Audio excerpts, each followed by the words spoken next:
क्या आपने कभी सोचा है कि मेरे इस मानवीय जीवन का क्या अस्तित्व है?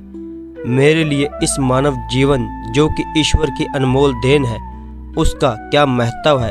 क्या आपने कभी अपने आप को गहराइयों से जानने का, समझने का प्रयास किया है?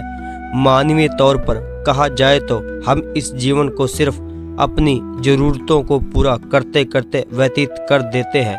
एक मनुष्य के लिए उसकी ज़रूरत क्या है? रोटी, कपड़ा और मकान, यही नहीं पर यह असल सत्य है। हर मनुष्य का जन्म इस धरती पर एक विशेष कारण से होता है, जिसे हम धीरे धीरे समय के साथ समझते चले जाते हैं। कई लोग अपने इस मानवीय जीवन के सत्य को समझ नहीं पाते क्योंकि वे हमेशा नकारात्मक सोच ही रखते हैं। यही अंतर है नकारात्मक और सकारात्मक सोच में। जहाँ नकारात्मक सोच हमारे लिए समस्याएं पैदा करती है, वहीं सकारात्मक सोच हमारे लिए नए अवसर लाती है। आइए हम जीवन के इस सत्य को एक कहानी द्वारा समझने की कोशिश करते हैं।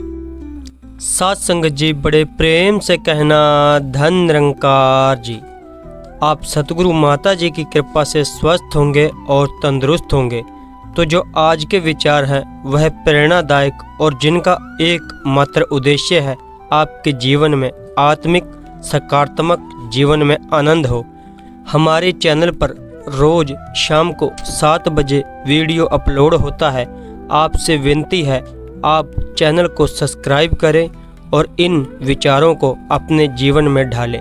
सत्संग जी, बड़े प्रेम से कहना धनंकार जी।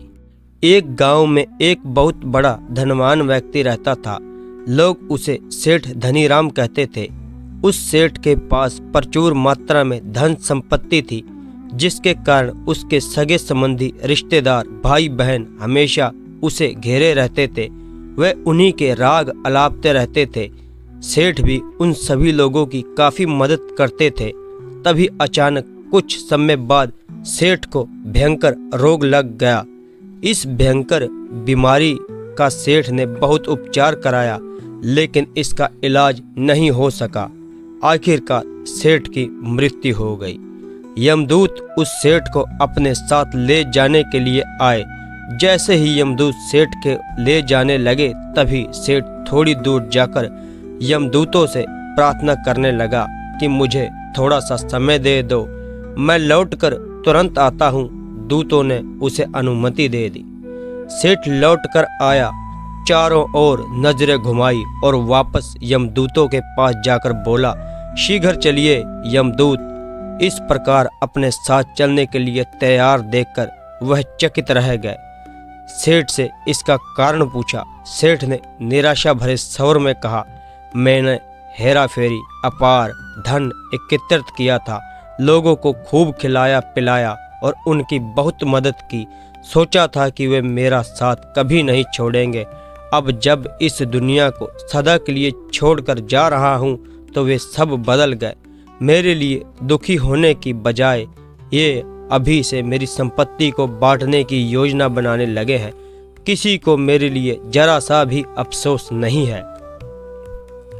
सेठ की बात सुनकर यमदूत बोले, इस संसार में प्राणी अकेला ही आता है और अकेला ही जाता है। इंसान जो भी अच्छा या बुरा कर्म करता है, उसे इसका परिणाम समय ही भुगतना पड़ता है। हर प्राणी इस सत्य को समझता है, पर देर से। इस कहानी की सीख तो सत्संग जी, हम इस बात को अपने जीवन में भी देख रहे हैं। लोग जीवन के सत्य को भूलकर मानव द्वारा बनाए गए जाल जैसे लालच, रुपए, पैसा, बुराई आदि तले दब गए। आप जो भोजन ग्रहण करते हैं वे पेट में 4 घंटे रहता है, जो वस्त्र पहनते हैं वे 4 महीने रहता है, लेकिन जो ज्ञान आप हासिल करते हैं वह आपके अंतिम समय तक साथ रहता है और संस्कार बनकर आपकी अगली पीढ़ी तक पहुंचता है।